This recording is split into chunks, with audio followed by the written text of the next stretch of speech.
Punjab house which मुजद्दिद नात हज़रत हफीज़ तायब होरां दी बरसी दा आर कीता गया।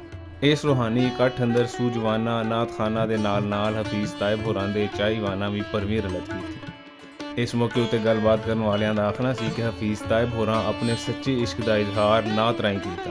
ਉਹ ਵਲੀਏ ਕਾਮਲ ਸਨ। ਉਹਨਾਂ ਦਾ ਹਰ ਅਮਲ ਇਸ਼ਕ ਰਸੂਲ ਸੱਲੱਲਾਹੁ ਅਲੈहि ਵਸੱਲਮ ਦਾ ਅਮਲੀ ਨਮੂਨਾ ਸੀ। मैं समझना कि मेरा ਤੇ ਤਾਇਬ ਸਾਹਿਬ ਦਾ ਜਿਹੜਾ ਰਿਸ਼ਤਾ ਹੈ ਉਹ ਇੱਕ ਭਰਾਵਾਂ ਵਾਲਾ ਰਿਸ਼ਤਾ ਸੀ। ਅਸੀਂ ਜ਼ਿੰਦਗੀ ਦਾ ਇੱਕ ਬਹੁਤ ਵੱਡਾ ਹਿੱਸਾ ਇਕੱਠਿਆਂ ਗੁਜ਼ਾਰਿਆ। ਕਿੰਨੀਆਂ ਹੀ ਰਾਤਾਂ, ਕਿੰਨੇ ਹੀ ਦਿਨ, ਕਿੰਨੀਆਂ ਹੀ ਦੁਪਹਿਰਾਂ ਅਸੀਂ ਉਹਦੇ ਸਾਏ 'ਚ ਗੁਜ਼ਾਰੀਆਂ। ਔਰ ਮੈਂ ਸਮਝਦਾ ਕਿ ਉਹ ਦਿਨ ਯਕੀਨਨ ਬਾਇਸੇ ਬਰਕਤ ਵੀ ਸਨ, ਬਾਇਸੇ ਇੱਜ਼ਤ ਵੀ ਸਨ। ਔਰ ਅਸੀਂ ਉਹਨਾਂ ਲਮਹਿਆਂ ਨੂੰ ਯਾਦ ਕਰਕੇ ਅਤੇ ਆਪਣੇ ਲਈ ਰਹਿਮਤ ਦੀ ਦੁਆ ਮੰਗਦੇ ਹਾਂ। ਯਕੀਨਨ ਵਲੀਆਂ ਦੀ ਕੁਰਬਤ ਜਿਹੜੀ ਹੈ ਉਹ ਤੁਹਾਡੀ ਬਖਸ਼ਿਸ਼ ਦਾ ਸਬਬ ਬਣਦੀ ਹੈ। ਪੰਜਾਬ ਹਾਊਸ ਦੇ ਵਿੱਚ ਸਾਨੂੰ ਉਸ ਹਸਤੀ ਨੂੰ ਯਾਦ ਕਰਨ ਦਾ, ਇਕੱਠੇ ਹੋਣ ਦਾ ਸਭ ਦਾ ਇੱਕ ਮੌਕਾ ਫਰਾਹਮ ਕੀਤਾ। ਔਰ ਸੱਚੀ ਗੱਲ ਹੈ ਕਿ ਪੰਜਾਬ ਹਾਊਸ ਸਾਡੇ ਵਾਸਤੇ ਇਵੇਂ ਮਾਣ ਦੀ ਥਾਂ ਹੈ ਜਿਵੇਂ ਪੇਕਿਆਂ ਦਾ ਘਰ ਹੁੰਦਾ। ਦੇਖੋ, ਹਫੀਜ਼ ਤਾਇਬ ਸਾਹਿਬ ਦਾ ਕਲਾਮ ਤੁਸੀਂ ਸੁਣਿਆ। ਮੈਂ ਲਫ਼ਜ਼ ਇਕੱਠੇ ਕਰ ਰਹੀ ਸਾਂ। ਖਬਰੇ ਵੈਸੇ ਤਾਂ ਬੜੇ ਸਾਲਾਂ ਤੋਂ ਇਕੱਠੇ ਕਰ ਰਹੀ ਹਾਂ, ਲੇਕਿਨ ਇਕੱਠੇ ਹੋਏ ਨਹੀਂ ਕਿ ਉਹਨਾਂ ਬਾਰੇ ਲਿਖ ਸਕਾਂ। ਅਤੇ ਸਮਝ ਨਹੀਂ ਸੀ ਆ ਰਹੀ ਕਿ 15 ਸਾਲਾਂ ਦੀ ਹਜ਼ੂਰੀ ਬਾਰੇ ਗੱਲ ਕਰਾਂ ਕਿ 20 ਸਾਲਾਂ ਦੇ ਹਿਜਰਤ ਦੀ ਗੱਲ ਕਰਾਂ। ਮੈਂ ਅਗਰ ਜ਼ਿੰਦਗੀ ਨੂੰ ਸਮਝ ਪਾਈ ਹਾਂ ਜਾਂ ਇੱਥੇ ਜਿਸ ਹੈਸੀਅਤ ਨਾਲ ਖੜੀ ਹਾਂ, ਅਗਰ ਉਸ ਨਬੀਲਾ ਰਹਿਮਾਨ ਉਹਦੇ ਵਿੱਚੋਂ ਅਗਰ ਹਫੀਜ਼ ਤਾਇਬ ਸਾਹਿਬ ਦਾ ਹਵਾਲਾ ਕੱਢ ਦਿੱਤਾ ਜਾਏ ਤਾਂ ਖੁਦਾ ਦੀ ਕਸਮ ਕੱਖ ਵੀ ਨਹੀਂ।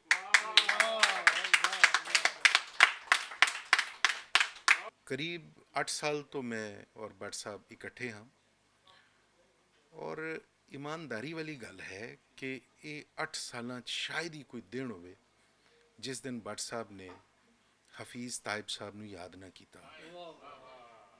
पूरी ईमानदारी वाली गल है कि साडे दफ्तर दा शायद ही कोई ऐसा कोना होवे जिथे हफीज़ तायब साहब दी याद मौजूद ना होवे। उन्हां दियां हथ लिखतां, तस्वीरां बहुत, या फिर एक पैर अगां वध के गल करिए तो शायद पंजाब हाउस भी उन्हां दा फैज़ाने नज़र है, उन्हां दी नज़रे करम है और मुदस्सिर इकबाल भट्ट जी दी मुहब्बत है। दूजी गल ये है कि जद तुहाडी तहरीर तकरीर तुहाडे अमल दा हिस्सा हो जाए तो तुसी कामयाब हो जाते हो। और सानू जो इश्क हफीज़ तायब साहब दियां नातां च विखाली देंदा सी, नज़र आउंदा है, ਉਹ ਉਹਨਾਂ ਦੇ ਅਮਲ 'ਚ ਵੀ ਨਜ਼ਰ ਆਉਂਦਾ ਸੀ। ਤੇ ਮੈਂ ਸਮਝਣਾ ਕਿ ਜਿਹੜੇ ਤਾਇਬ ਸਾਹਿਬ ਸਨ, ਜਿਨ੍ਹਾਂ ਨਾਲ ਉਹ ਮੁਹੱਬਤ ਕਰਦੇ ਸਨ, ਸਾਨੂੰ ਉਹਨਾਂ ਨਾਲ ਅਗਰ ਮੁਹੱਬਤ ਹੋਈ ਹੈ ਤੇ ਭੱਟ ਸਾਹਿਬ ਨਾਲ ਤੇ ਵੈਸੇ ਹੀ ਸਾਡੀ ਮੁਹੱਬਤ ਹੈ, ਸਾਨੂੰ ਉਹਨਾਂ ਨਾਲ ਹੋਰ ਜ਼ਿਆਦਾ ਮੁਹੱਬਤ ਹੋ ਗਈ ਹੈ ਕਿ ਉਹ ਤਾਇਬ ਸਾਹਿਬ ਵਰਗੇ ਇਨਸਾਨ ਨੂੰ ਹਮੇਸ਼ਾ ਇਸ ਤਰ੍ਹਾਂ ਯਾਦ ਕਰਦੇ ਨੇ ਕਿ ਉਹਨਾਂ ਦੀਆਂ ਅੱਖੀਂ ਵੀ ਜਿਹੜੀਆਂ ਨੇ ਉਹ ਭਿੱਜ ਜਾਂਦੀਆਂ ਨੇ। ਉਹਨਾਂ ਦਾ ਬਿਲਕੁਲ ਹਾਫਿਜ਼ ਸਾਹਿਬ ਨੇ ਸਹੀ ਕਿਹਾ ਕਿ ਜੀ ਸ਼ੁਰੂਆਤ ਕਰਦੇ ਨੇ ਜਦੋਂ ਵੀ ਸਫ਼ਰ ਦੀ, ਅਤੇ ਉਹਨਾਂ ਦੀ ਨਾਤ ਤੋਂ, ਉਹਨਾਂ ਦੀ ਆਵਾਜ਼ ਵਿੱਚ, ਜਾਂ ਦੂਸਰੇ ਨਾਤ ਖਾਨ ਜਿਹੜੇ ਨੇ ਉਹਨਾਂ ਦੀ ਆਵਾਜ਼ ਤੋਂ ਸ਼ੁਰੂਆਤ ਕਰਦੇ ਨੇ। ਮੈਂ ਸਿਰਫ ਥੋੜ੍ਹੀ ਜਿਹੀ ਇਹ ਗੱਲ ਕਰਾਂਗਾ ਕਿ ਅਸੀਂ ਅਗਰ ਇਹ ਫੋਕਸ ਰੱਖੀਏ ਕਿ ਜੀ ਉਹ ਇਹਦੇ 'ਚ ਕੋਈ ਸ਼ੱਕ ਨਹੀਂ। ਔਰ ਮੈਂ ਬੈਠਾ ਸੋਚ ਰਿਹਾ ਸੀ ਕਿ ਅਗਰ ਮੈਂ ਇਹ ਤਜਜ਼ੀਆ ਕਰਾਂ ਕਿ 47 ਤੋਂ ਬਾਅਦ ਜਾਂ ਜਿਸ ਵਕਤ ਤਾਇਬ ਸਾਹਿਬ ਨੇ ਸ਼ਾਇਰੀ ਸ਼ੁਰੂ ਕੀਤੀ, ਅਤੇ ਇਸ ਤਰ੍ਹਾਂ ਦਾ ਇੱਕ ਮੁਸੱਫਾ ਬਾਕਿਰਦਾਰ ਸੀਰਤ ਵਾਲਾ ਔਰ ਅਮਲੀ ਤੌਰ 'ਤੇ ਵੀ ਐਸਾ ਇਨਸਾਨ ਜਿਸ ਨੇ ਨਾਤ ਲਿਖੀ ਹੈ ਅਤੇ ਬਿਲਕੁਲ ਇਨਸਾਨੀ ਸਿਫਾਤ ਦਾ ਵੀ ਮਜਮੂਆ ਹੈ, ਅਤੇ ਮੈਨੂੰ ਅਦਬੀ ਦੁਨੀਆ 'ਚ ਵੀ ਹੋਰ ਕੋਈ ਬੰਦਾ ਨਜ਼ਰ ਨਹੀਂ ਆਇਆ ਜਿਸ ਤਰ੍ਹਾਂ ਦੇ ਤਾਇਬ ਸਾਹਿਬ ਸਨ। ਕਿ ਦਰਵੇਸ਼ ਕਹਿਣਾ ਜਾਂ ਪੜ੍ਹਨਾ ਕੁਝ ਹੋਰ ਹੈ, ਲੇਕਿਨ ਹਫੀਜ਼ ਤਾਇਬ ਸਾਹਿਬ ਨੂੰ ਵੇਖ ਕੇ ਪਤਾ ਲੱਗਦਾ ਹੈ ਕਿ ਦਰਵੇਸ਼ ਔਰ ਆਜਜ਼ ਇਨਸਾਨ ਇਹੋ ਜਿਹੇ ਹੁੰਦੇ ਨੇ। ਉਹਨਾਂ ਦੇ ਚਿਹਰੇ ਦੀ ਨੂਰਾਨੀਅਤ, ਉਹਨਾਂ ਦੇ ਚਿਹਰੇ ਦੀ ਰੂਹਾਨੀਅਤ ਵੇਖ ਕੇ, ਉਹਨਾਂ ਦਾ ਇੱਕ ਲਿਬਾਦਾ ਜਿਹੜਾ ਉਹਨਾਂ ਨੇ ਸਰਾਪਾ ਮੁਹੱਬਤ ਸਨ, ਉਹ ਵੇਖ ਕੇ ਪਤਾ ਲੱਗਦਾ ਹੈ ਕਿ ਅੱਲਾ ਦੇ ਵਲੀ ਜਿਹੜੇ ਨੇ ਉਹ ਇੰਝ ਦੇ ਹੁੰਦੇ ਨੇ। ਔਰ ਫਿਰ ਉਹਨਾਂ ਦੀ ਨਾਤ ਵੇਖ ਕੇ, ਨਬੀ ਕਰੀਮ ਸੱਲੱਲਾਹੁ ਅਲੈਹਿ ਵਸੱਲਮ ਦੇ ਨਾਲ ਉਹਨਾਂ ਦਾ ਇਸ਼ਕ ਵੇਖ ਕੇ ਪਤਾ ਲੱਗਦਾ ਸੀ ਕਿ ਪਿਆਰੇ ਨਬੀ ਦੇ ਆਸ਼ਿਕ ਇਹੋ ਜਿਹੇ ਹੁੰਦੇ ਨੇ। ਔਰ ਤੇਰੀਆਂ ਸਿਫਤਾਂ ਇੱਕ ਸਮੁੰਦਰ, ਕੀ ਕਰਾਂਗਾ ਮੈਂ ਤਹਿਰੀਰ, ਜਿੱਥੋਂ ਤੇਰੀ ਸ਼ਾਨ ਸ਼ੁਰੂ ਹੋਏ ਉੱਥੋਂ ਮੇਰੀ ਅਕਲ ਅਖੀਰ। ਇਹਨਾਂ ਦੀ ਸ਼ਾਇਰੀ ਨੂੰ ਅਗਰ ਦੇਖਿਆ ਜਾਏ, ਹਮਦੀਆ ਸ਼ਾਇਰੀ ਦੇ ਨਾਲ ਨਾਲ ਆਪ ਨੇ ਗਜ਼ਲ 'ਚ ਵੀ ਤਬਾਦਮਾਈ ਕੀਤੀ ਔਰ ਆਪ ਨੇ ਆਪਣੇ ਅਹਿਦ, ਜਿਹੜਾ ਉਹਨਾਂ ਦਾ ਅਹਿਦ ਸੀ, ਉਹਦੀ ਅਕਾਸੀ ਕੀਤੀ। ਅਹਿਦ ਨੂੰ ਪੜ੍ਹਦੇ ਹੋਏ ਲੋਕਾਂ ਦੇ ਹਾਲਾਤੋਂ ਵਾਕਿਆਤ ਦੇ ਮੁਤਾਬਕ ਉਹਨਾਂ ਨੇ ਫਿਰ ਸ਼ਾਇਰੀ ਕੀਤੀ। ਫਿਰ ਇਹਨਾਂ ਦੀ ਖਿਦਮਾਤ ਦੇ ਇਤਰਾਫ ਦੇ ਵਿੱਚ ਤਮਗਾ ਬਰਾਏ ਹੁਸਨੇ ਕਾਰਕਰਦਗੀ ਦਾ ਵੀ ਇਹਨਾਂ ਨੂੰ ਇਨਾਮ ਮਿਲਿਆ ਖਿਦਮਾਤ ਦੀ ਵਜ੍ਹਾ ਨਾਲ। ਅਤੇ ਇਸ ਦੇ ਨਾਲ ਨਾਲ ਆਪ ਨੇ ਜਦੋਂ ਆਪਣੀ ਸ਼ਾਇਰੀ ਨੂੰ ਜਦੋਂ ਸ਼ੁਰੂ ਕੀਤਾ 1947 ਤੋਂ ਬਾਅਦ, ਆਖਰੀ ਜਿਹੜੇ 20ਵੀਂ ਸਦੀ ਦੇ ਆਖਰੀ ਸ਼ੋਰਾ ਸੀ ਜਿਹੜੇ, ਉਹਨਾਂ ਦੇ ਵਿੱਚ ਇੱਕ ਨੁਮਾਇਆ ਨਾਮ ਜਿਹੜਾ ਸੀ ਉਹ ਹਫੀਜ਼ ਤਾਇਬ ਸਾਹਿਬ ਦਾ ਸੀ। ਹਫੀਜ਼ ਤਾਇਬ ਹੋਰਾਂ ਦੀਆਂ ਯਾਦਾਂ ਸਾਂਝੀਆਂ ਕਰਨ ਵਾਲਿਆਂ ਦਾ ਆਖਣਾ ਸੀ ਕਿ ਉਹਨਾਂ ਦੀ ਸ਼ਖਸੀਅਤ ਮੁਜੱਸਮ ਮੁਹੱਬਤ ਸੀ। ਉਹ ਹਮੇਸ਼ਾ ਦੂਜਿਆਂ ਦਾ ਭਲਾ ਸੋਚਦੇ। मैंने हमेशा इस हकीकत का फ़ख्र से इजहार किया है कि मैं उस दौर में ज़िंदा हूँ जिसमें हफीज़ ताइब नात कह रहे हैं। हम सब की आइंदा नस्लें इस बात पर नाज करेंगी, हम सब की आइंदा नस्लें इस बात पर नाज करेंगी कि उनके अजदाद ने इस आशिक रसूल को अपनी आँखों से देखा। बुसीरी अजीम का मैं भी हूँ मुक्तदी, बुसीरी अजीम का मैं हूँ मुक्तदी, बीमारी आलम से मुझे भी शिफा मिली।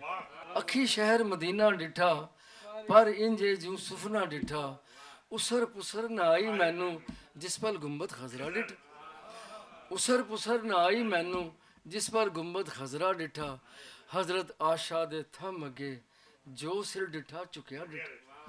ਕਿ ਹਫੀਜ਼ ਤਾਇਬ ਦਾ ਜਿਹੜਾ ਟ੍ਰੈਂਡ ਸੈੱਟ ਸੀ ਟੁਵਰਡ ਦੀ ਨਾਦਖਾਨੀ, ਉਹ ਕਿਸ ਤਰ੍ਹਾਂ ਹੋਇਆ ਇਹ ਕਿਸੇ ਨੂੰ ਨਹੀਂ ਪਤਾ। ਕਿਉਂ ਕਿ ਇਹ ਵੀ ਸਾਰੇ ਪਾਮਦਨ ਔਰਦੇ ਨੇ, ਸਾਰੇ ਹੀ ਤੁਸੀਂ ਵੀ। ਉਹ ਅਸਲ ਗੱਲ ਇਹ ਸੀ ਕਿ ਉਹਨਾਂ ਦੇ ਇੱਕ ਘਰੇਲੂ ਜਿਹੜਾ ਮਾਹੌਲ ਸੀ ਨਾ, ਉਹ ਇੰਤਹਾਈ ਮਜ਼ਹਬੀ ਸੀ। ਔਰ ਉਹਨਾਂ ਦੇ ਵਾਲਾ ਸਾਹਿਬ ਹਾਜੀ ਚਿਰਾਗਦੀਨ ਸਾਹਿਬ ਜਿਹੜੇ ਨੇ ਨਾ ਜੀ, ਉਹ ਸਕੂਲ ਦੇ ਟੀਚਰ ਸਰ, ਬਲਕਿ ਮੈਂ 8ਵੀਂ ਦੇ ਵਿੱਚ ਉਹਨਾਂ ਦਾ ਤਾਲਿਬ ਇਲਮ ਸੀ। ਠੀਕ ਹੋ ਗਿਆ ਜੀ, ਨੰਬਰ 1। ਨੰਬਰ 2 ਇਹ ਕਿ ਉਹ ਹਮੇਸ਼ਾ ਇੱਕ ਮਸਜਿਦ ਸੀ, ਉਹਦੇ ਜੁਮੇ ਦਾ ਐਸਾ ਖੁਤਬਾ ਦਿੰਦੇ ਸਨ, ਲੋਕ ਤਾਂ ਕਹਿੰਦੇ ਗਰਜਦਾਰ ਆਵਾਜ਼ ਨਹੀਂ, ਕੜਕਦਾਰ ਆਵਾਜ਼ ਹੀ ਦਿੰਦੇ ਸਨ। ਹੁਣ ਇਤਫਾਕ ਵੇਖੋ ਕਿ ਮੈਂ ਨਿਕਲਣਾ ਪਿਆ ਰੇਡੀਓ ਸਟੇਸ਼ਨ ਤੋਂ ਬਾਹਰ, ਔਰ ਅਕਸਰ ਹੋ ਜਾਂਦੀ ਹੁੰਦੀ ਸੀ ਸਲਾਮ, ਪਰ ਉਸ ਦਿਨ ਮੈਂ ਨਾ ਰੁਕ ਕੇ ਆਪਣੀ ਸਵਾਰੀ ਤੋਂ ਉਤਰਿਆ। ਮੈਂ ਵੇਖਿਆ ਜਿਹੜੇ ਹਫੀਜ਼ ਸਾਹਿਬ ਨੇ ਨਾ ਉਹ ਰਿਕਸ਼ੇ ਤੋਂ ਉਤਰੇ ਨੇ, ਅਤੇ ਮੈਂ ਉਤਰ ਕੇ ਮੈਂ ਆਪਣੀ ਗੱਡੀ ਸਾਈਡ 'ਤੇ ਕੀਤੀ ਅਤੇ ਮੈਂ ਸਲਾਮ ਦਿਆ ਉਹਨਾਂ ਦੇ ਨਾਲ ਕੀਤਾ। 2-4 ਗੱਲਾਂ ਹੋਰ ਹੋ ਗਈਆਂ ਅਤੇ ਮੈਨੂੰ ਆਉਂਦੇ ਨੇ ਤੁਸੀਂ ਤਾਂ ਸਾਡੇ ਲੀਡਰ ਹੋਏ ਨਾ। ਮੈਂ ਦੇਖੋ ਇਸ ਕਦਰ ਉਹਨਾਂ ਦੇ 3 ਲਫ਼ਜ਼ਾਂ ਨਾਲ, ਹਾਲਾਂ ਮੈਂ ਉਸ ਟਾਈਮ ਸਿਰਫ 31-32 ਸਾਲ ਦਾ ਨੌਜਵਾਨ ਸਾਂ, ਅਤੇ ਇਹ ਹੁੰਦਾ ਅਜ਼ੀਮ ਆਦਮੀ। ਫਿਰ ਮੈਨੂੰ ਨਾ ਇਸ ਗੱਲ ਨੇ ਇੰਨਾ ਹੌਸਲਾ ਦਿੱਤਾ, ਯਾਰ ਸਾਡਾ ਇੱਕ ਨਾਤ ਕੋ ਆਸ਼ਕੇ ਰਸੂਲ ਜਿਹਦਾ ਕੰਮ ਹੀ ਕੋਈ ਨਹੀਂ ਦੁਨੀਆਦਾਰੀ ਦੇ ਦੂਜੇ ਅਮਲਾਂ ਨਾਲ, ਤਾਂ ਉਹ ਅਗਰ ਪੰਜਾਬੀ ਜ਼ਬਾਨ ਦਾ ਉਹਦੇ ਅੰਦਰ ਵੀ ਇੱਕ ਮੁਹੱਬਤ ਕਰਨ ਵਾਲਾ ਔਰ ਪੰਜਾਬੀ ਪਿਆਰਾ ਔਰ ਪੰਜਾਬੀ ਸੇਵਕ ਮੌਜੂਦ ਹੈ, ਤੇ ਜਿਹੜੀ ਵਲੀਆਂ ਤੇ ਸੂਫੀਆਂ ਤੇ ਆਸ਼ਕੇ ਰਸੂਲਾਂ ਦੀ ਜਿਹੜੀ ਜ਼ਬਾਨ ਹੋਵੇ, ਉਹਨੇ ਤਾਂ ਫਿਰ ਕਾਮਯਾਬ ਹੋਣਾ ਹੀ ਹੋਣਾ। ਇਹ ਰੱਬ ਸੱਚੇ ਦੀਆਂ ਉੱਚੀਆਂ ਸ਼ਾਨਾਂ ਆ ਨਹੀਂ ਸਕਦੀਆਂ ਵਿੱਚ ਬਿਆਨਾਂ, ਗਿਣ ਸਕਣ ਉਹਦੇ ਫਜ਼ਲਾਂ ਨੂੰ ਕਦ ਇਸ ਕਾਬਲ ਹੈਨ ਜ਼ਬਾਨਾਂ, ਉਹਦੀ ਵਡਿਆਈ ਕਰਦੀ ਏ ਹਰ ਸ਼ੈ ਵਿੱਚ ਜ਼ਮੀਨ ਅਸਮਾਨਾਂ, ਤੇ ਰਿਜ਼ਕ ਪਹੁੰਚਾਵੇ ਥਾਂ ਥਾਂ ਉਹਨੂੰ, ਰਿਜ਼ਕ ਪਹੁੰਚਾਵੇ ਥਾਂ ਥਾਂ ਉਹਨੂੰ, ਜੋ ਸ਼ੈ ਵਿੱਚ ਜਹਾਨਾਂ, ਵਿੱਚ ਫਜ਼ਾਵਾਂ ਪੱਖੂਆਂ ਤਾਈਂ, ਵਿੱਚ ਫਜ਼ਾਵਾਂ ਪੱਖੂਆਂ ਤਾਈਂ, ਕੀੜੇ ਤਾਈਂ ਵਿੱਚ ਚਟਾਨਾਂ, ਤੇ ਉਹਦੀ ਕੁਦਰਤ ਦੇ ਗੁਣ ਗਾਵਨ, ਉਹਦੀ ਕੁਦਰਤ ਦੇ ਗੁਣ ਗਾਵਨ, ਜੰਤਿਆਂ ਅੰਦਰ ਵਸਦੀਆਂ ਜਾਨਾਂ, ਤੇ ਉਸੇ ਦੇ ਨਾਵੇਂ ਨੇ ਤਾਇਬ, ਉਸੇ ਦੇ ਨਾਵੇਂ ਨੇ ਤਾਇਬ, ਮਨ ਵੰਜਰੀ ਦੀਆਂ ਸਭੇ ਤਾਨਾਂ। ਇਸ ਰੂਹਾਨੀ ਇਕੱਠ ਵਿੱਚ ਰਲਤ ਕਰਨ ਵਾਲੇ ਜਗ ਤੁਮੇ ਨਾਤ ਖਾਨਾ ਹਜ਼ਰਤ ਹਫੀਜ਼ ਤਾਇਬ ਹੋਰਾਂ ਦਾ ਕਲਾਮ ਪੇਸ਼ ਕੀਤਾ ਤੇ ਮਾਹੌਲ ਵਿੱਚ ਈਮਾਨ ਤੇ ਸੱਚੇ ਇਸ਼ਕ ਦਾ ਖਾਸ ਰੰਗ ਭਰ ਦਿੱਤਾ।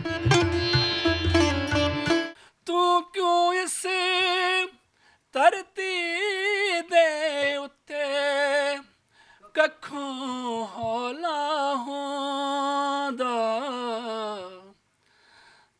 ਤਾਇਬ ਤੇਰੀ ਨਾਤ ਜੇ ਉਸ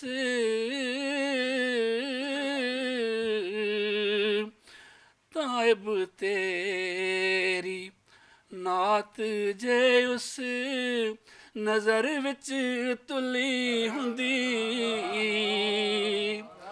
ਤਾਇਬ ਤੇਰੀ دے تبسم کی خیرات ماحول کو ہم کو درکار ہے روشنی یا نبی ایک شیریں جھلک ایک نوری ڈلک تلخ و تاریک ہے زندگی یا نبی زیست کے تپتے صحرا پیشاہ عرب تیرے اکرام کا اب برسے گا کب کب ہری ہوگی شاخ تمنا میری امت کے اولیاء بھی ادب سے ہے دم بخود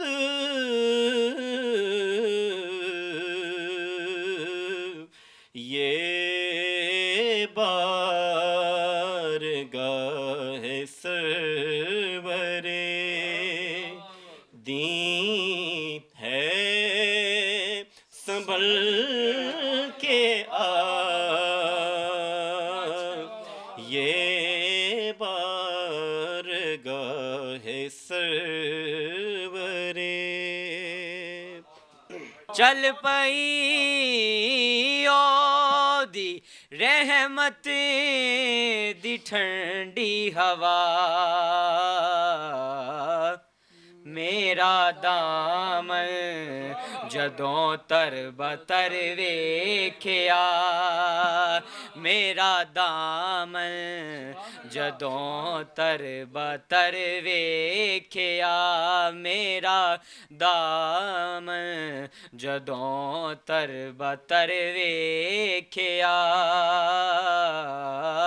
مصطفیٰ دی دعا دا سر ویکھیا روزے دی جالی دس دیے یا گنبد خضرا دس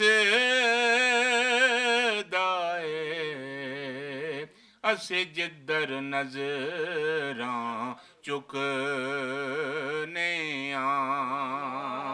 بس شہر مدینہ دس دائے ਹਫੀਜ਼ ਤਾਇਬ ਹੋਰਾਂ ਦੀ ਬਰਸੀ ਦੇ ਮੌਕੇ ਉੱਤੇ ਜਿੱਥੇ ਰਲਤੀਆਂ ਉਹਨਾਂ ਦੀਆਂ ਯਾਦਾਂ ਤਾਜ਼ੀਆਂ ਕੀਤੀਆਂ ਉੱਥੇ ਹੀ ਇਸ ਗੱਲ ਤੇ ਵੀ ਜ਼ੋਰ ਦਿੱਤਾ ਕਿ ਤਾਇਬ ਹੋਰਾਂ ਦੀ ਸ਼ਾਇਰੀ ਤੇ ਫਲਸਫਾ ਅਜੋਕੇ ਵੇਲੇ ਦੀ ਲੋੜ ਹੈ ਜੋ ਸਾਡੇ ਸਮਾਜ ਚੋਂ ਬੁਰਾਈ ਤੇ ਇੰਤਹਾ ਪਸੰਦੀ ਮੁਕਾ ਸਕਦਾ ਹੈ